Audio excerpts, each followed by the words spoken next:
પ્રણામ. હવે આપણે સુરતના વિરામ દરમિયાન 17 મહિના દરમિયાન આ એક વિભાગ પૂરો કર્યો શાસ્ત્રાર્થનો. હવે બીજો વિભાગ લઈએ છીએ અને તે છે વિહારીજી સાથે થયેલો પત્રાચાર 17 મહિના દરમિયાન. આમાં તો શું, ક્યારેક શાસ્ત્રાર્થ ચાલતો હોય, ક્યારેક પત્ર આવતો હોય, ક્યારેક ઘટના, પણ આપણે એના વિભાગ પાડી દીધા છે એટલે એક સળંગ આપણને માહિતી મળે. અહીંયા સૌથી પહેલી વાત તો એ છે કે સ્વામીજી જે કંઈ સુરતમાં પ્રચાર કરવા લાગ્યા અને જે કોઈ સુંદર સાથ બનવા લાગ્યા એમને નવતનપુરી એમણે મોકલવાનો નિર્ણય કર્યો. એમાં સૌ બે નામ છે અહીંયા, શિવજીભાઈ અને રામજીભાઈ. શિવજીભાઈને એક પત્ર લખી આપ્યો કે તમે નવતનપુરી જાઓ અને ગાદીને સ્પર્શો, ગાદીને પ્રણામ કરો અને વિહારીજીના આશીર્વાદ લો. પત્ર લખી આપ્યો. રામજીભાઈ ગયા, ત્યાં ગયા, સોના મોરો એટલે ભેટ મૂકી સારી એવી અને પત્ર આપ્યો. ખૂબ સારું સન્માન થયું, રસોઈ પણ આપી. અને એ દરમિયાનમાં ભાઈ રામજીભાઈ પહોંચ્યા. રામજીભાઈ સામાન્ય જોયું, સામાન્ય કપડાં પહેરેલા અને કંઈ બહુ એવું દેખાય નહીં, એટલે પછી મંદિરમાં બેસવાના દીધા. અહીં વિતકોમાં જે નોંધ છે એ બરાબર સમજવા જેવી છે કે અંદર પ્રવેશ નહીં આપ્યો, એણે ભેટ ના મૂકી, કપડાં બિલકુલ સાદા.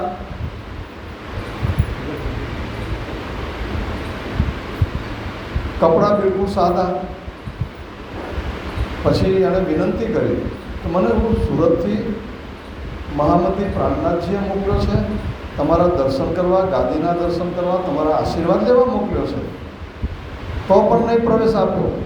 બીજા સુંદર સાથને વિનંતી કરી, 3 દિવસ સુધી ઉપવાસ કર્યો, બેસવા નહીં દીધો. અને પેલો હવે ક્યાં સુરત અને ક્યાં જામનગર, પેલો નિરાશ થઈને પાછો આવ્યો. આ બાજુ રામજીભાઈને તો સારી રીતે સ્વાગત કર્યું અને ભેટ સોગાદ મૂકી, એટલે એમની જોડે સારી રીતે વાતો કરી અને વિહારીજીએ પોતાનું દુઃખ વ્યક્ત કર્યું. હવે જુઓ કેવું દુઃખ વ્યક્ત કરે છે. ધારો સ્વામી સંગ છે તેની ભાળી ભાત. જો આ ધારાને મેં અંદર પ્રવેશ ના આપ્યો. આ ધારો આજે સ્વામીજી જોડે છે, મને દુઃખ થાય છે કે છે જેને હું કાઢું છું સાથથી તેને રાખે છે પાસ. હું જેને કાઢી મૂકું છું એમનો તે જોડે રાખે છે. તો હું ગાદીપતિ છું, ગુરુ છું, મને માને છે તો કેવો માને છે કે છે, મારી વાત નથી માનતા. હુકમ ન માને મુજ તણો એ મુજને ઉદાસ. મને દુઃખી કરે છે, મારું માનતા નથી કે છે. આજ્ઞા તોડે અમતણી તે અમને બહુ રીસ. વિતકતા હોશિયાર છે, મારી આજ્ઞાનું પાલન નથી કરતા એટલે અમને બહુ રીસ ચડે છે કે છે. આ રામજીને કર્યો બારણે પણ પોતે રાખશે પાસ. જો આ રામજીને કાઢી મૂક્યો ને એ જોડે રાખશે. રામજીભાઈ આવ્યા, ચીઠી આપી કે આ બિહારીજી આવું પછી મોકલ્યું છે. એટલે સ્વામીજીને બહુ દુઃખ થયું. અરે બિહારીજી આવું કામ, કેવી રીતે ધર્મ ચાલશે? કેટલીક વાસ્તવિકતાઓ દરેકે સમજવી પડે અને આ આપણે સ્વીકાર કરવો પડે કે કોઈક સારો માણસ આવે એટલે આવો આવો, સામાન્ય માણસ આવો ઘણા આવો, એવું નહીં. કોઈ પણ માણસ પૈસાદાર હોય, સત્તાવાળો હોય, ગમે તેવો હોય, એની પર સામે ગરીબ માણસ આવતો હોય, ગામડાનો સામાન્ય સ્થિતિનો આવતો હોય, પણ એને પ્રેમથી બોલાવવો એ પ્રણામી ધર્મનો સિદ્ધાંત છે.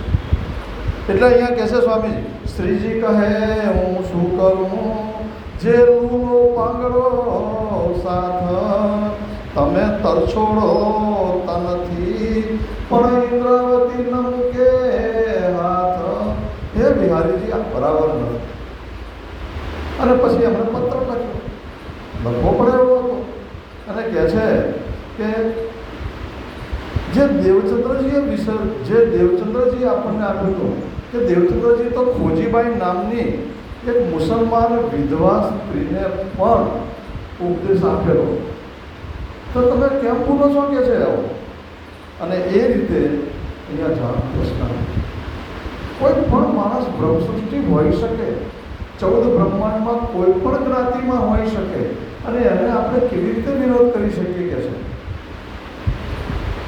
બિહારીજી પત્ર લખ્યો એટલે બિહારીજી ખોટું લાગ્યું, તો પણ ખબર નહીં કેમ થોડા સમસમી બેસી ગયા અને બિહારીજીનો એક પત્ર આવ્યો, પહેલો પત્ર આવ્યો. ધ્યાન રાખજો શું કહે છે? એક તો આગળ થઈ જોઈએ. બિહારીજીની તે સમય આવી પત્રી એક પત્ર આવ્યો, 3 વાતના બંધેજનો લખ્યો હતી વિવેક. 3 બાબતમાં બંધેજ એટલે જેને કહેવાય કે કડક નિયમોનો અમલ કરવો. બંધન કર્યું એમણે. શું કર્યું કે છે? તે રીતે તમે ચાલજો, અમે કર્યું છે એમ. હું ગાદીપતિ, અમે કહીએ એમ તમારે કરવાનું કે છે. ઉજ્જવલ ધર્મ છે આપણો, તેથી કરવું તેમ. આપણો ધર્મ કેવો ઉજ્જવળ છે, બધા કરતાં ઊંચો છે, માટે એ પ્રમાણે ચાલવા માટે હું તમને ઓર્ડર કરું છું, એ તમારે એ પ્રમાણે વર્તવું. હવે ખાટલે ખોડાઈ છે, કહેવત તો ખબર પડે ને. બિહારીજીની અંદર જે ગડબડ છે ને તે આ જ છે. એક તો જીવન આખું અહંકાર ભરેલું, ગાદી ઉપર બેઠા, અને મારો સંપ્રદાય ઉત્તમ કક્ષાનો હોવો છે એટલે સામાન્ય માણસો મારે ધર્મમાં ના જોઈએ.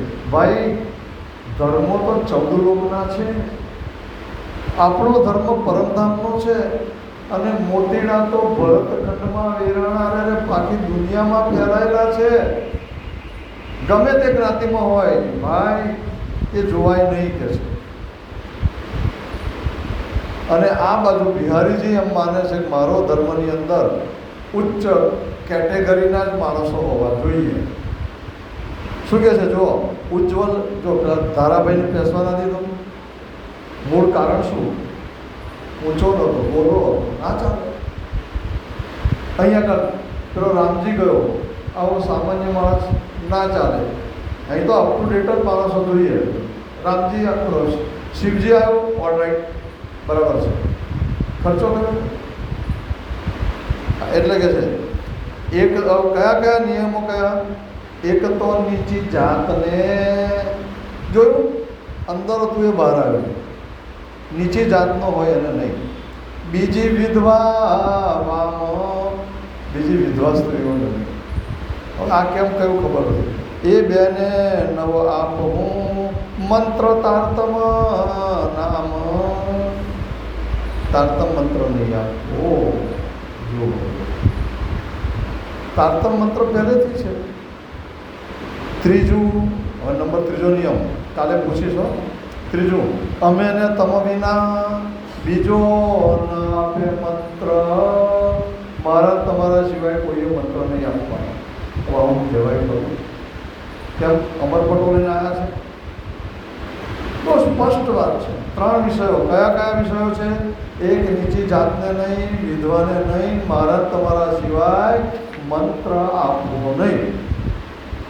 એટલે શ્રીજીએ જવાબ આપ્યો, તમે બહાર દ્રષ્ટિ છોડીને અંદર દેખો.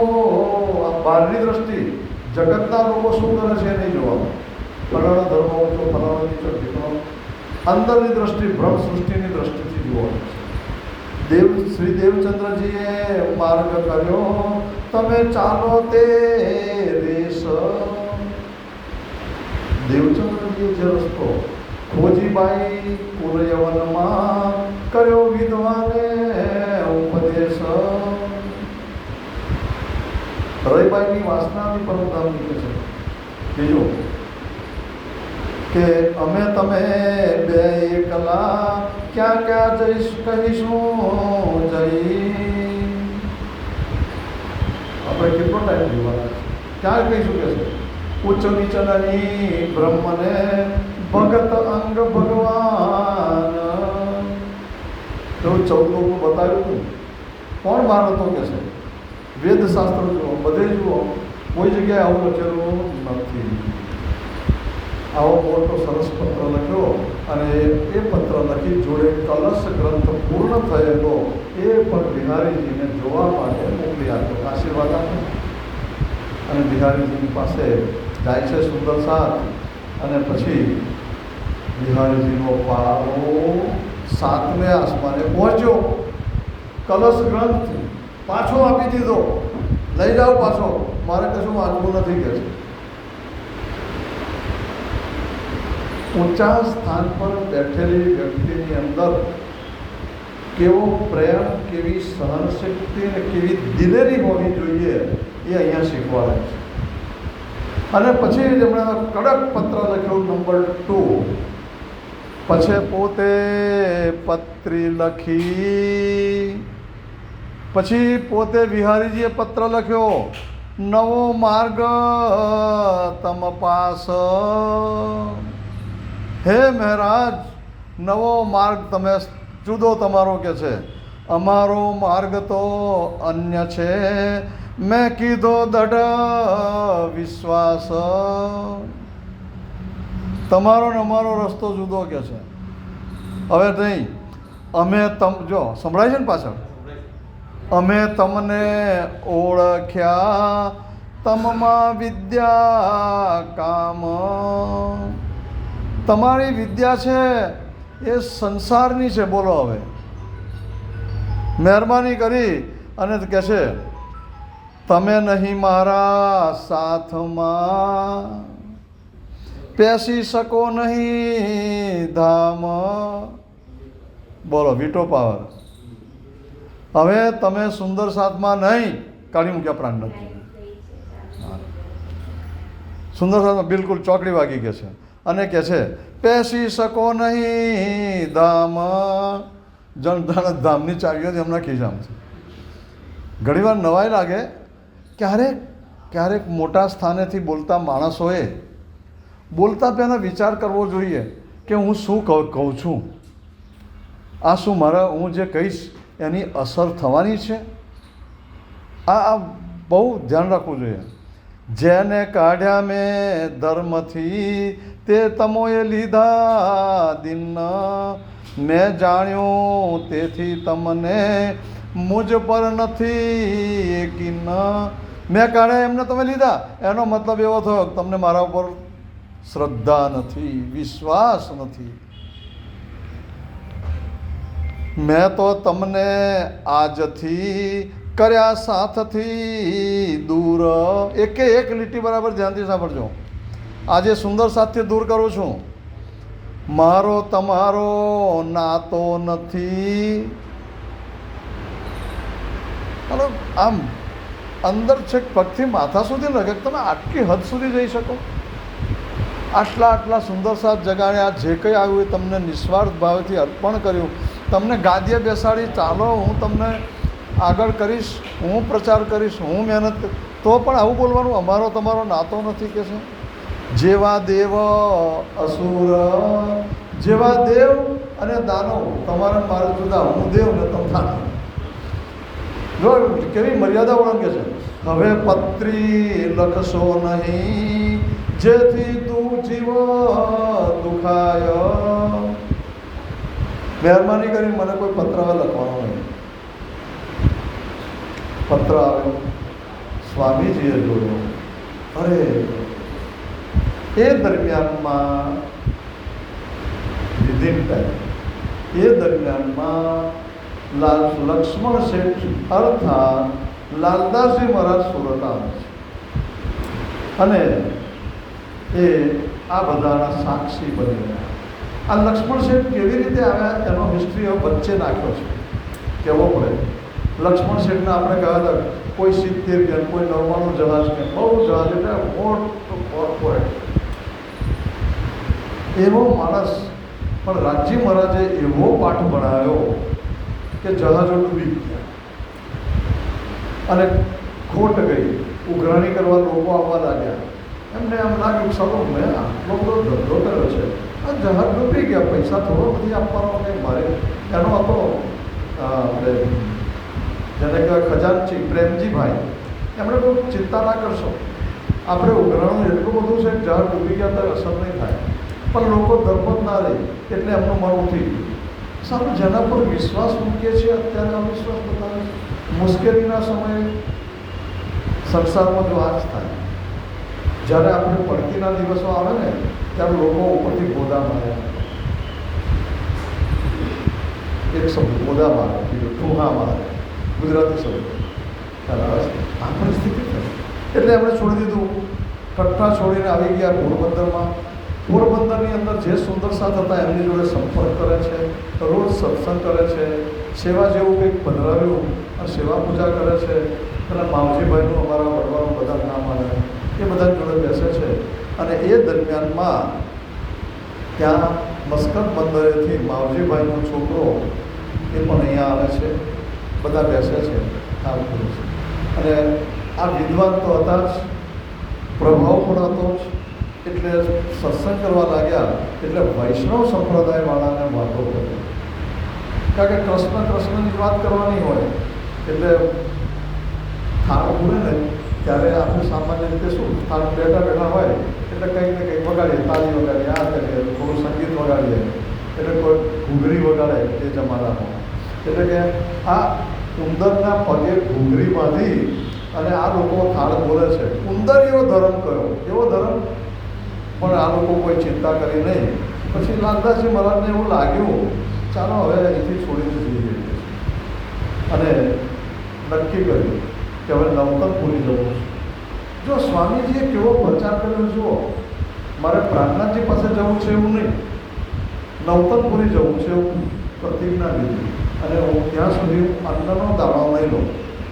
એટલે ફળાહાર છેક પોરબંદરથી નીકળ્યા છે અને રસ્તામાં કોઈ લાઠી શેર કે કોઈ આવે છે ત્યાં કોઈ શખ્સ મળે એવું દરેક વિતકોમાં લખેલું છે.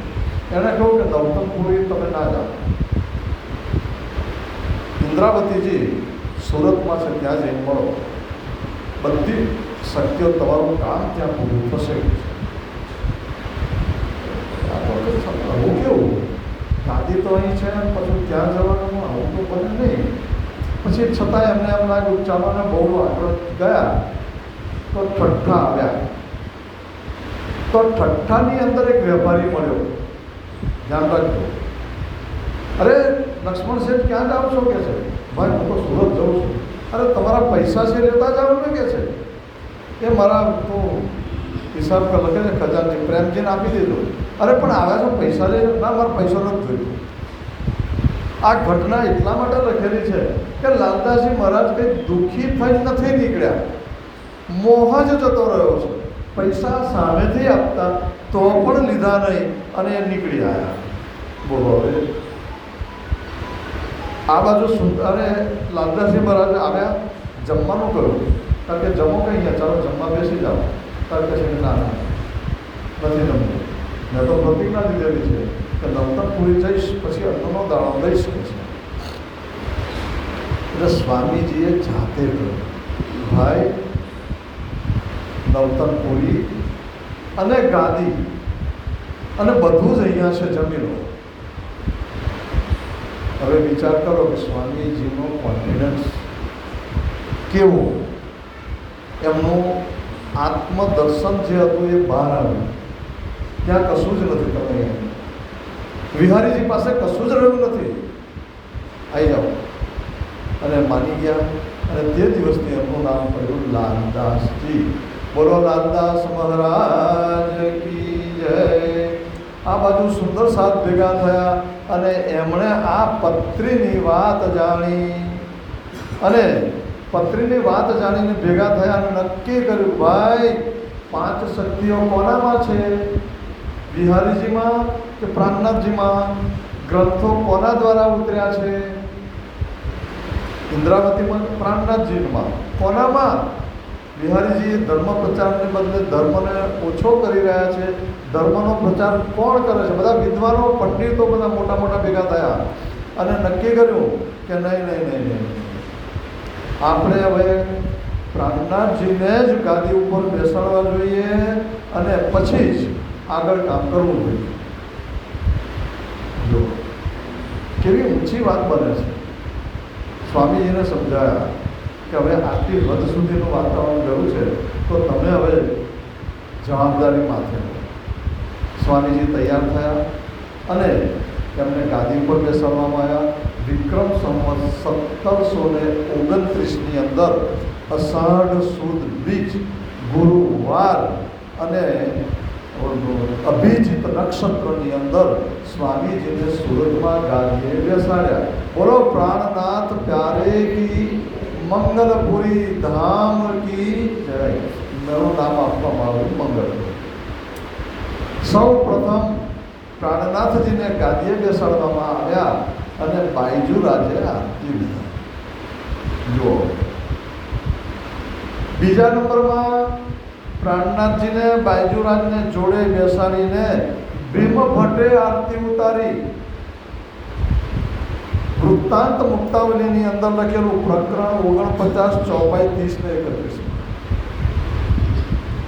અને તે દિવસથી મંગલપુરી સ્થાન નક્કી થયું. આ બાજુ લાલદાસજી મહારાજ, એટલે કેટલા કામ થયા. લાલદાસજી મહારાજ મંગલપુરીમાં આવ્યા. મંગલપુરીમાં પ્રાણનાથજીની પહેલી ગાદી. નવતરપુરી દેવચંદ્રજી બહુ આમ તમે જુઓ, પણ તેમ છતાં સંપ્રદાયમાં એક સરસ મજાની વાત છે.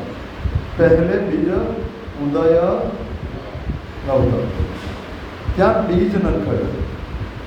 સુરતમાં વૃક્ષ થયું અને એના ફળ ક્યાં આવ્યા? પન્નામાં. આખું વૃક્ષ છે, એમાંનું કશું તમે ઓછું કરી શકો નહીં. અને એ રીતે હવે લાલદાસજી મહારાજ આવ્યા. એમાં કોઈક વિતકમાં એવું લખ્યું છે કે એમના પત્ની પણ આવેલા, લાલબાઈ નામ. એમની પુત્રી છે, એનું નામ છે શ્યામાબાઈ, એ પણ આવેલા. એમનો જમાઈ રામરાય એ પણ આવેલો. આ રીતે ઘટના બને છે.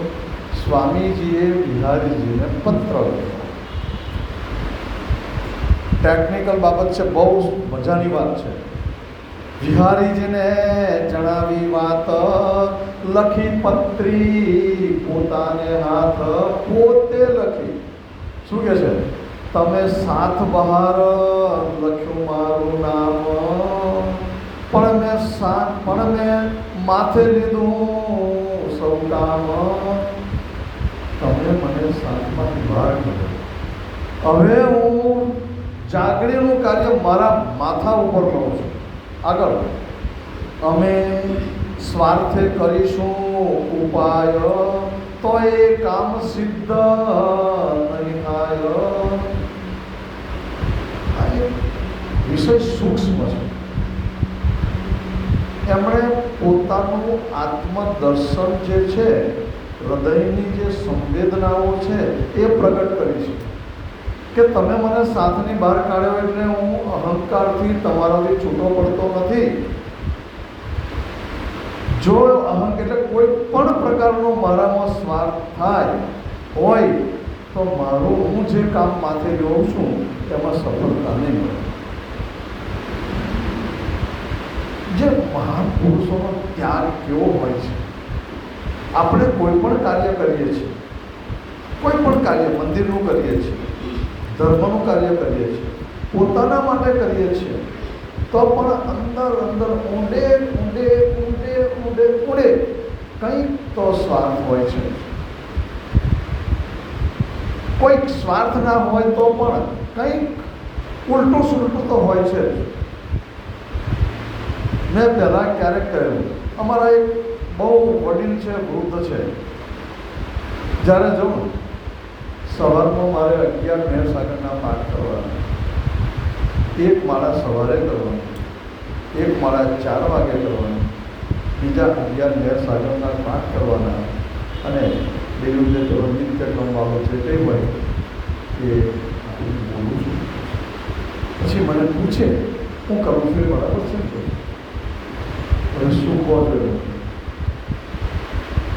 હું કોઈને ખોટા હું એક નામ દઈને આપણી જાતની અંદર ઢંઢોળવા માટે કહું છું કે આપણે કરીએ છીએ, કેટલાની આગળ થઈએ છીએ, હું આ કરું, તે કરું, ફલાણું કરું, તેનું કરું.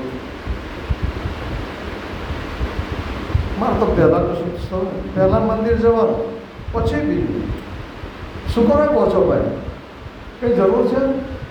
કોઈ પ્રમાણપત્ર લેવાનું છે? આ આપણો જે અહંકાર છે ને એ બહુ નહીં, પરમધામ નહીં જવાનું. સ્વામીજી જાતે 5 શક્તિઓ બિરાજમાન છે, તો પણ કેટલા નમ્ર થઈને બિહારીજીને પત્ર લખે છે કે જો સ્વાર્થે કરીશું ઉપાય તો એ કામ સિદ્ધ નહીં થાય. સાથ પછી એની પછી પણ બીજું સરસ કે છે, જો સાથ કારણ તસ્દી હશે તો સિદ્ધ કામ ધારેલા થશે. જો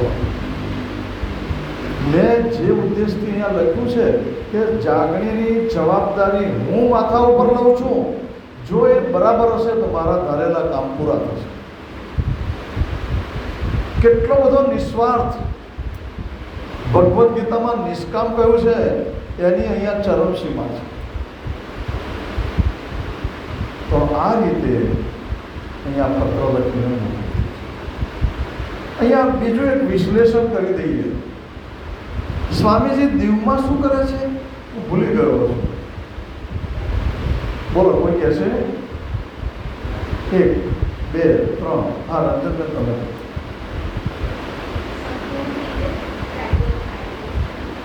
બરાબર, થોડોક વાક્યમાં ફેરફાર કરો. નગીનભાઈ,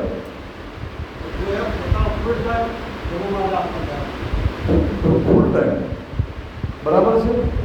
ધર્મ માટે સંપૂર્ણ સમર્પિત. આપણે ફૂલ ટાઈમર હોય છે ને એવી સંપૂર્ણ સમર્પિત. હવે સુરતમાં શું થાય છે એના કરતાં સહેજ આગળ ધર્મની જવાબદારી સંપૂર્ણ માથા ઉપર લઈ લીધી. બોલો, પ્રાણનાથ પ્યારે કી. આ ફરક છે ને, તેના થયા સમર્પિત. પણ નવતર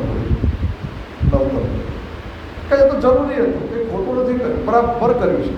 પણ પછી એમ લાગ્યું નહીં, હવે જો ત્યાંનો વ્યવહાર મારી જોડે આવો બન્યો, હવે સંપૂર્ણ હું સમર્પિત થઈ જાઉં છું. એટલે ધર્મની સંપૂર્ણ જવાબદારી. એટલે આપણે મંગલપુરીને ગાદી ગણીએ છીએ. સુંદર સાથે તો બેસાડ્યા, એમણે પણ સ્વીકાર કર્યો કે હવે ધર્મની જવાબદારી હું માથે લઉં. અને આ રીતે સુરતનું મહત્ત્વ છે. આમ 2 કામ થયા. બિહારીજીનો પત્ર આવી ગયો, ગાદી પણ બની ગઈ. સ્વામીજી 17 મહિના રહ્યા પછી એમ કહે છે કે ચાલો હવે જઈએ, અને જવા માટે નીકળીએ છે. અને સુરત સુંદર સાથ, કેટલા ઘણા બધા સુંદર સાથ. હા, હજુ વાત રહી. સ્વામીજી જ્યારે નીકળવાનો નિર્ણય કરે છે ત્યારે આ સુરતની ગાદી કોને સોંપવી? સ્થાન તો નક્કી કર્યું. 3 ગ્રંથ ત્યાં પધરાવ્યા: રાસ, પ્રકાશ, કટોવૃત્તિ અને કલશ. 4 ગ્રંથ આવ્યા. 4 કિતાબો પૂર્ણ થઈ. 4 કિતાબો પૂર્ણ થઈ એટલે અહીંયા સુરતમાં પધરાવ્યા. હવે ગાદી ઉપર એટલે લોકોએ કહ્યું કે તમે સ્વામીજી જે ઈચ્છો એને બેસાડો કે છે. ત્યારે સુરતની ગાદી ઉપર સ્વામીજીએ એમ કહ્યું કે આ ગોવર્ધનભાઈ જે છે, ગોવર્ધનભાઈ, એમને ગાદી ઉપર બેસાડવાનું કહું છું. અને ગોવર્ધનભાઈને ગાદીએ બેસાડ્યા. ગોવર્ધનભાઈ બોલ્યા, કહ્યું ને હું તમને ગાદીએ બેસાડું, અહીં આવો. ચાદર ઉડાડી. એ જમાનામાં સાર ઉડાડવી ને બહુ કિંમતી ગણાય. અત્યારે સારો સસ્તી થઈ ગઈ છે, જેને તેને ઉડાડવામાં આવે છે. સાર ઉડાડવી એટલે જબરદસ્ત બહુમાન કહેવાય. તો ગોવર્ધનભાઈ સારો, આ ગાદી હવે ગોવર્ધનભાઈ સંભાળશે. અત્યારે ગાદી માટે પડાપડી થાય કોઈ પણ સંપ્રદાયમાં, આપણા પ્રણામી સંપ્રદાયમાં ને બધે પડાપડી થાય અને હરીફાઈ થાય. ખ્યાલ આવે છે? તો કપડાનો કલરિંગ પહેરેલો હોય, સફેદ એવું પહેરેલું ગાદીમાં. આ બધું ચાલે છે, બહુ ખોટું છે. ગોવર્ધનભાઈને ગાદીએ બેસાડવાનું કહ્યું તો ગોવર્ધનભાઈએ વિનમ્ર બનીને કહ્યું પગે લાગ્યા, સ્વામીજી તમે મને ગાદી આપી સ્વીકાર કરું છું, પણ મારી એક વિનંતી છે શું કે સકુમાર અને શાકુંતલની જાગણી ના થાય ત્યાં સુધી હું તમારી જોડે રહીશ, ગાદીએ બેસવું નથી. ત્યાં કેટલા મહાન માણસો એ જમાનામાં હતા. પહેલામાં પહેલી ગાદી પર ત્યાગ નથી કર્યો. સ્વામીજી કે સારું ચાલો મારી જોડે, પણ જવાબદારી તમારી રહેશે. આવો જાઓ, જે કંઈ કરવું હોય કરવાની છૂટ, પણ સુરત તમારે સંભાળવા. અને આ રીતે એ ત્યાગી પુરુષ પહેલાં બેઠા, હું નહીં તું. આ પરિસ્થિતિ સંપ્રદાયની હતી. ત્યાર પછી ઘણા બધા સુંદર સાથે એમની જોડે જોડાય છે, વિદ્વાનો પણ તેના જોડાય છે. સુરત છોડે છે અને સ્વામીજી સુરતની પાર નદી ઓળંગે છે. અને અહીંયા એક સરસ શબ્દ લખ્યો છે, સારામાં સારો, મળીને કર્યા પ્રણામ માલમી પલ્લવ લાવ્યા. પલ્લવ એટલે જહાજ, જહાજ લાવ્યા. એમની જોડે વિતકકાર બધા કથાકારો 500 કહે છે, પણ મારા મગજમાં 500થી વધારે નથી બેસતા. રેકોર્ડિંગ થાય છે, હું કહું છું 50થી વધારે ના હોય છે. ઠીક નીકળે છે. અને હવે સ્વામીજીના જવાબદારી હેઠળ પ્રચાર પ્રસાર ચાલુ. હવે સ્વામીજીએ શું કર્યું? જે રસ્તે ચાલે છે ત્યાંથી સીધા ભરૂચ ગયા. જે વિદ્વાનો હતા એમને આજુબાજુના ગામડાઓમાં મોકલે. અને તે વખતે હાઈવે ભરૂચથી રાજપીપળા અને રાજપીપળાથી દરાપુરા આવ્યું છે કે કોઈ દરાપુરાથી વડોદરા, વડોદરાથી અહીંયા કરું આપણું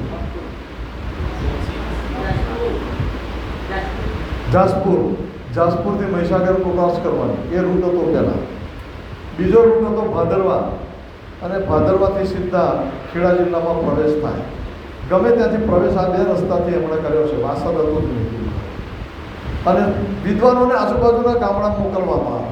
મારી પાસે જેટલા ગામડાના નામ આવ્યા છે એમાં રાજપીપળા પછી આવે છે સીમડી, કરમળી અને ખાંધા. નગીનભાઈ બરાબર? અને પછી દરાપુરા આવે, પછી જાસપુર આવે, પછી એ બાજુના ભાગમાં રાસ અને ખંભાત આવે. આ બાજુ ખેડાના પ્રદેશની અંદર પેલું બાનેટા એ બાજુ આવે. ત્યાર પછી આવે છે આણંદ, નડિયાદ, ઉમરેઠ, ખેડામાં પણ મંદિર છે, અમદાવાદ, મહેમદાવાદ, બરસોલા, બળથલ, સિહોર, ભૂંગળિયા, લાલપુર, ઝંડા, ચોઈલા. ત્યાર પછી માલાવાડા પેલા સાઈડમાં, અજરપુરા, ડાકોર, હરકુંડી, સુંદરપુરા, ટીમ્પા. ત્યાં સુધી સુંદરસાદ પહોંચ્યો. ત્યાં જાગણી થઈ અને એ જાગણી થયેલાના એડ્રેસ પણ રાખવામાં આવતા, યાદ રાખજો. અને જ્યારે છત્રસાલે જવાબદારી સંભાળી ત્યારે આ ગામડાઓને શોધીને ત્યાંથી વિદ્વાનો અહીંયા મોકલ્યા આ ગામડાઓમાં, અને મંદિરોની સ્થાપના કરી અને જાગણીનું કામ ચાલુ થયું.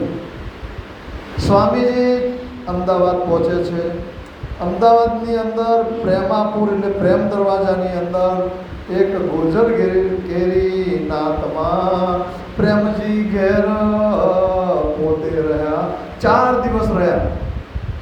આજે મંદિર છે અમદાવાદમાં, જૂનામાં જૂનું મંદિર છે. ત્યાર પછી સાબરમતી ક્રોસ કરી એમણે. તે વખતે કિરણતર ઉતર્યું ધોરેડા, મા મુક્ત તારી ધૂસરી રે. અને એ પછી ગામ આવે છે અત્યારે મારી જાણમાં છે કુવાદર. કેટલાય સામે કુવાદરનું ગામ નામ?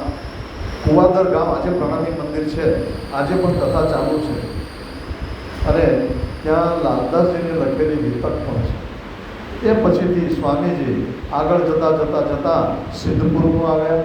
સિદ્ધપુરમાં ભગવાન રેવાદાસ ઉપાધ્યાયની ધર્મશાળામાં 22 દિવસ રહે છે. 21 કે 22. શું નામ?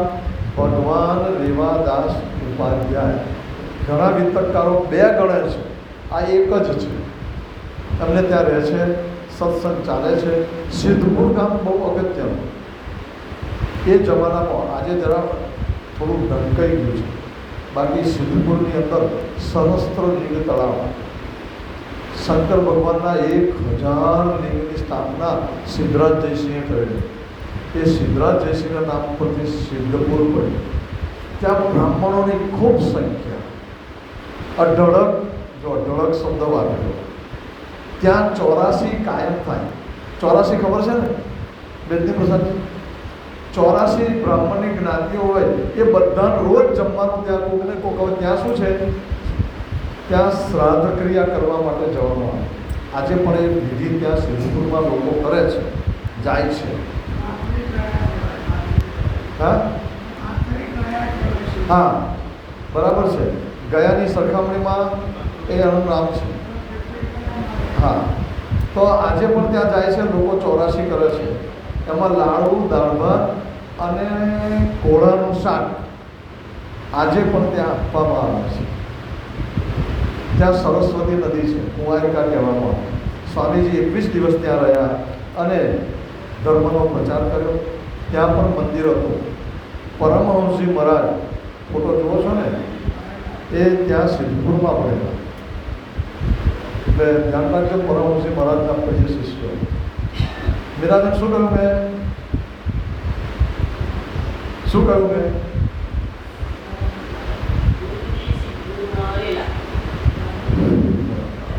ખરું ખરું. હા ભાઈ, મારે પૂછવું પડે પણ તો ઠીક. હવે ત્યાર પછી ત્યાંથી નીકળ્યા. પછી પેલો જે ભગવાન દાસ ખરો ને, એમને એમ લાગ્યું કે સારું આપણી જોડે પૈસા સારા લાગે છે.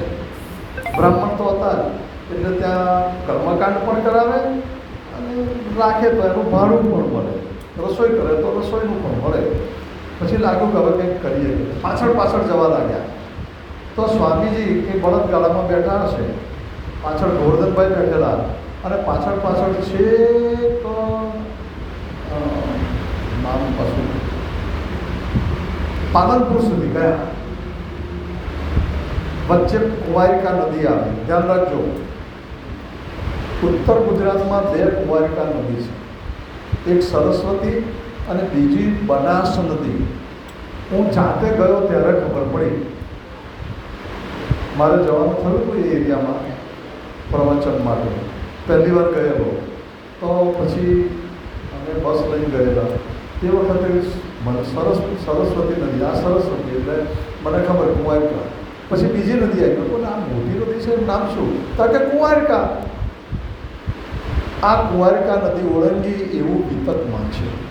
એટલે બીજી સરસ્વતી નહીં, બીજી કુંવારિકા, જેને ભૂગોળની અંદર બનાસ નદી કહેવામાં આવે છે. 2 નદીઓ દરિયાને મળતી નથી, માટે કુંવારિકા નામ કહેવાય. પેલા ભગવાનદાસ તો પાછળ ને પાછળ ગયા. એટલે ગોવર્ધનભાઈ બોલ્યા કે ભાઈ શું છે? તો સમજી જાય ને કે છે. એટલે બોલે, કહે ઓળખો કોણ છે? એમ ગોવર્ધન બોલ્યા. ફરી ગોવર્ધનભાઈ કહે, ભાઈ બ્રાહ્મણ, ઓળખ આ કોણ છે કે છે? અને તે વખતે ગોવર્ધનભાઈએ 2 ચોપાઈ કરી. બહુ મસ્ત ચોપાઈ છે, કામ લાગશે. તવ 4 સુકન ચલતે કહે, યાદ કરો નિજ નામ.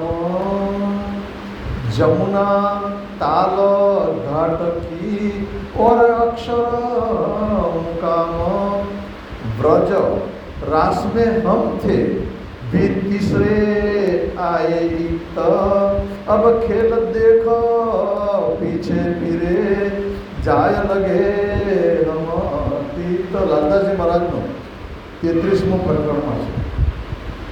અર્થ થઈ ગયો. કે છે શું કે છે?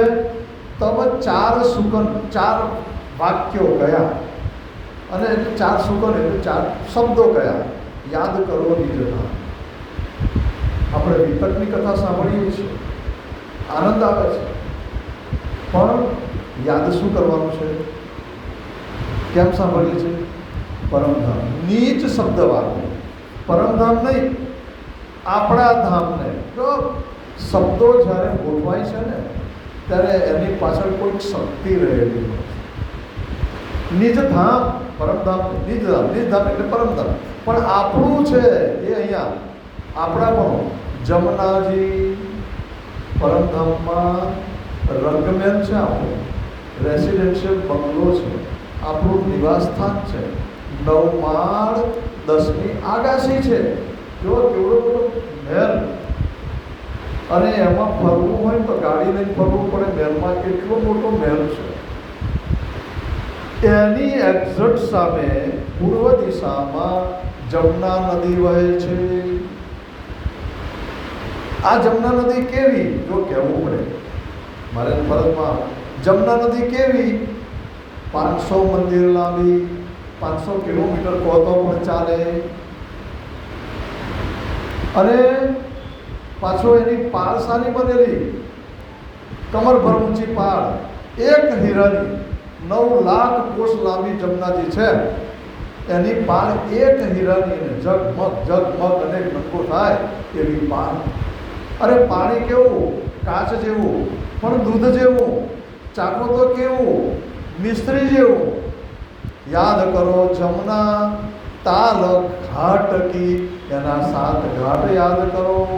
और અક્ષર મુકામ એક્ઝેક્ટ નદીની પેલી બાજુ શું આવેલું છે, અક્ષરધામ આવેલું છે. ત્યાં અક્ષરનો મુકામ છે. આ પરમધામની હિંમત એ આપણું છે, આપણું નિવાસ સ્થાન છે કે છે. પછી આગળ વ્રજ મેં હમથી, વ્રજમાં આપણે હતા, પ્રેમ સેવા આપણે કરતા, રાસમાં આપણે હતા, આનંદ આનંદ અને આનંદ લૂટ્યો હતો. હવે તોય સંતોષ ન થયો, એટલે આ ત્રીજા ખીણમાં શ્રી કૃષ્ણ પ્રણામી મંદિર વડોદરામાં બેઠા છે.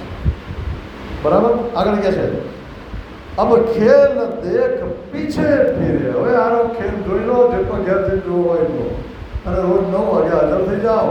પણ જવું છે ક્યાં, પરમધામ. જાય લગે હમ દીપ. અને પેલા ભગવાન દાસને તો કરંટ લાગ્યો હોય એવી અસર થઈ, ફળાક કરતા પાછો આવી ગયો, અને એ જ રમ્યા કરે, એ જ રમ્યા કરે. 6 મહિના સુધી કોઈને કહ્યું નહીં. છેવટે કેશવ ભટ્ટજી મળ્યા. નિત્ય કરે વિચાર કેશવ ભટ્ટની પાસે, અને કેશવ 6 મહિના પછી એક સંત આવેલા, અને એમણે આવું કહ્યું, વર્ણન કરી બતાવ્યું. ઓહ એવું, એમને ચાણક લાગી, કશું જ બોલ્યા વગર કઈ દિશામાં ગયા, પાલનપુર બાજુ ગયા છે. એમને શોધતા શોધતા શોધતા બેડતા મથુરા વૃંદાવન અને છેક દિલ્હી પહોંચી ગયા. અને દિલ્હીમાં સ્વામીજીને મળ્યા અને પગે લાગ્યા અને સર્વે થયા.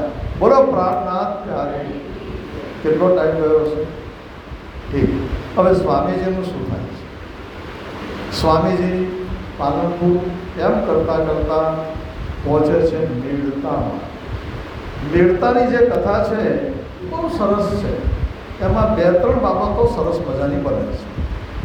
પહેલો એક મોટો શાસ્ત્રાર્થ થાય છે. ત્યાં લાભાનંદ જતીની સાથે, જતી એટલે જૈન સંપ્રદાયનો સાધુ, જૈન સંપ્રદાયના સાધુને યતિ કહેવામાં આવે. જતી લાભાનંદ, એની જોડે અનેક દિવસો સુધી શાસ્ત્રાર્થ થયો, અને એનું કશું જ ચાલ્યું નહીં. ત્યારે એણે મેલી વિદ્યાનો સ્વામીજી ઉપર ઉપયોગ કર્યો.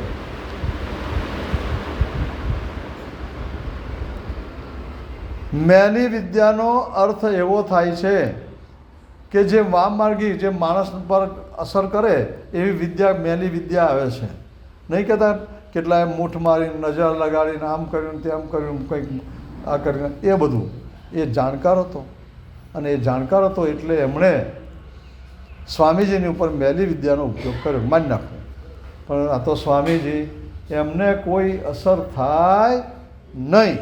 જુઓ હવે, એટલે પેલો પાછો પડ્યો. બીજા નંબરમાં બીજી એક સરસ મજાની ઘટના બની.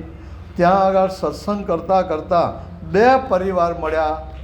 એક રાજારામભાઈ અને બીજા જાજનભાઈ, અને એમનો પરિવાર. એ બધા પરિવારના નામ છે માનસિંહ મકરંદ, મોહનદાસ, મનોહર, શાર્દુલ શેઠ, રખેશ્વર, નંદરામ અને જીવન.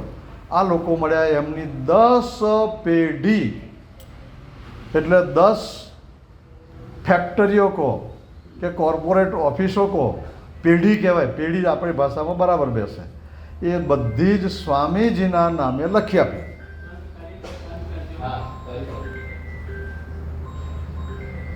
જરા જયકારો મુઠેથી બોલજો. બોલો પ્રાણનાથ પ્યારે કી 10 પેઢી લખી આપી, એટલે 10 પેઢીની જે કંઈ આવક આવે એ સ્વામીજીને આપી દીધી. મારા સાથે પ્રશ્ન પૂછું છું, આપણે કેટલા દિવસની આવક આપીએ છીએ?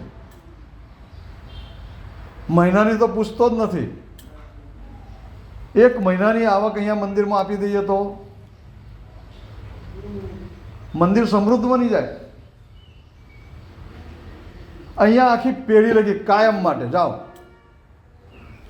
એ વિચાર તો કરો, દાનની કોઈ મર્યાદા હોય? આ પેઢી આપી દીધી. અને છેક ક્યાં સુધી? અઠવાડિયે હુંડી લખવાની. કોઈ પણ શહેરમાં જાઓ, આ લોકોની પેઢીના નામની હુંડી હોય એટલે આપણી ભાષામાં ચેક હોય, તરત જ કેશ મળી જાય. ભારતમાં કોઈ પણ જગ્યાએ કેટલા પોપ્યુલર હશે, વિચાર તો કરો. અને આપ્યા તો સ્વામીજી એમને સરપાવ આપ્યો. યાદ રાખજો, પન્નાની અંદર, પન્નામાં શું સરપાવ આપ્યો? પેલી મેઇન સ્વીચ પાડજો ભાઈ, મેઇન સ્વીચ. હા, સરપાવ આપ્યો સ્વામીજીએ આ જાજનભાઈ અને રાજારામના પરિવાર માટે. પન્નામાં ગયા જ્યારે સ્વામીજી, ત્યારે એમને સરપાવ આપ્યો કે બંગલાજીની અંદર, ઘુમ્મટજીની અંદર જીલના કરવામાં આવે છે. જીલના કરવા એટલે સેવા પૂજા સાફ કરવાની અને સ્નાન વિધિ કરાવવાનો, એની અંદર જવાનો અધિકાર માત્ર ધામી ભાઈઓનો છે. પણ આ 2 પરિવારને પણ આપ્યો કે જાઓ તમારે જીલના કરવાનો. અને આજની તારીખમાં આ લોકોની પેઢીના લોકો પટનામાં જીલના કરવા આવે છે. મેં જીલના કરેલા છે, એટલે મારી સાથે 2 લોકો હતા જીલના કરવાના, જાજનભાઈના પરિવારના. છત્રસાલના કુટુંબને સ્વામીજીએ નથી આપી રજા. ઘણા લોકો છત્રસાલને મોટા સુંદર એન્ડ મિયાભાઈનો શબ્દ વાપરે છે, પણ એમના પરિવારને નહીં, આ પરિવારને વ્યવસ્થા. તો વિચાર તો કરો, ખાવું પીવું રસ્તામાં તકલીફ હોય, આ બધું જ એમણે. 11 શેઠ એ શહેરના, તેણે 10 દુકાન અર્પણ કરી, ભંડારી પરિબ્રહ્મના એવી છાપ શ્રીજી ધરી. અને આ બધા એના પરિવારના લોકો સમર્પિત થયા.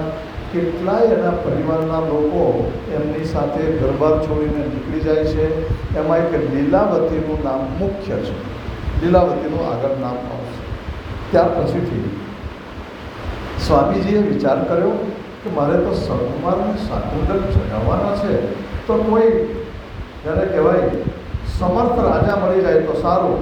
તો એમને ખબર પડી કે અટક પાર, અટક નામની નદી છે પાકિસ્તાનમાં આવી, અને ત્યાં પેશાવર નામનું આજે પણ સિટી છે.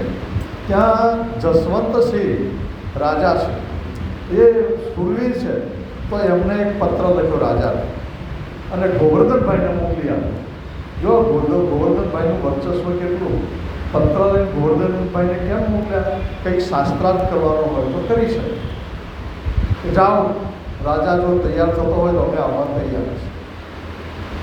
ત્રીજી ઘર મેળતા સ્વામીજી અને લાલદાસજી એક દિવસ ફરવા માટે નીકળ્યા છે, અને પેલા મુસલમાનની બાંગ સાંજના સમયે મોટેથી અવાજ આવ્યો, લાય લાય લાય, એવું બધું આવ્યું કે સ્વામીજીને સાંભળ્યું, સ્ટ્રાઇક થયો, ચમકારો થયો. અરે આ શું બોલે છે?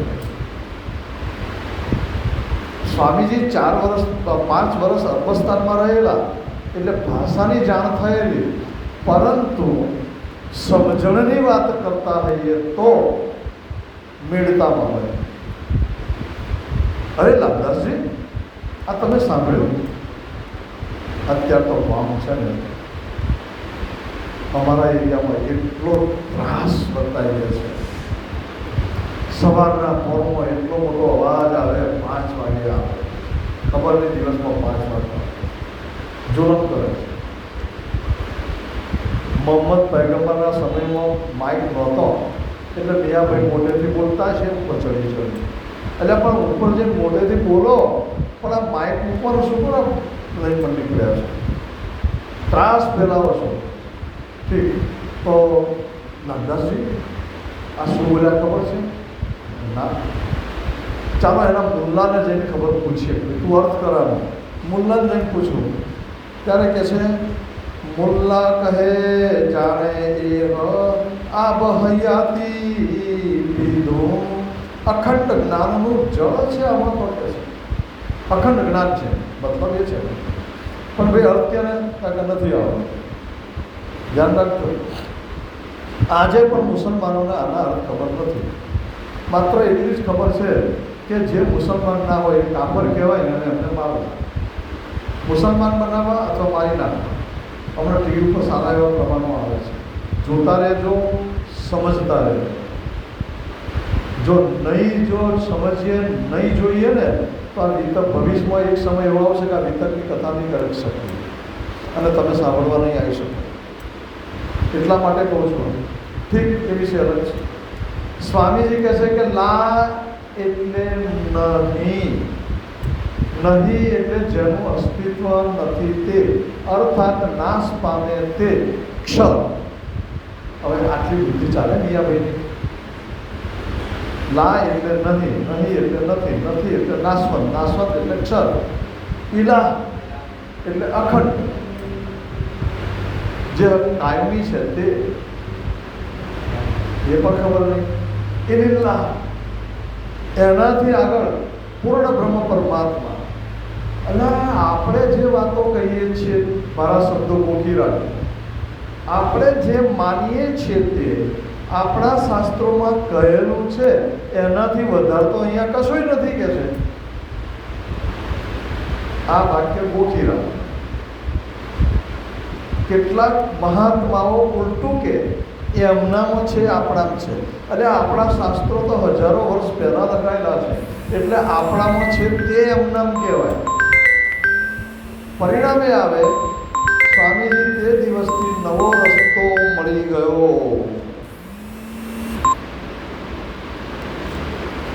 નવો રસ્તો મળ્યો. અરે વાહ, અત્યાર સુધી આપણે શાસ્ત્રો લઈને ચાલતા હતા અને લોકોને પરમધામનું જ્ઞાન આપતા હતા, અર્થાત એકધારી તલવાર હતી.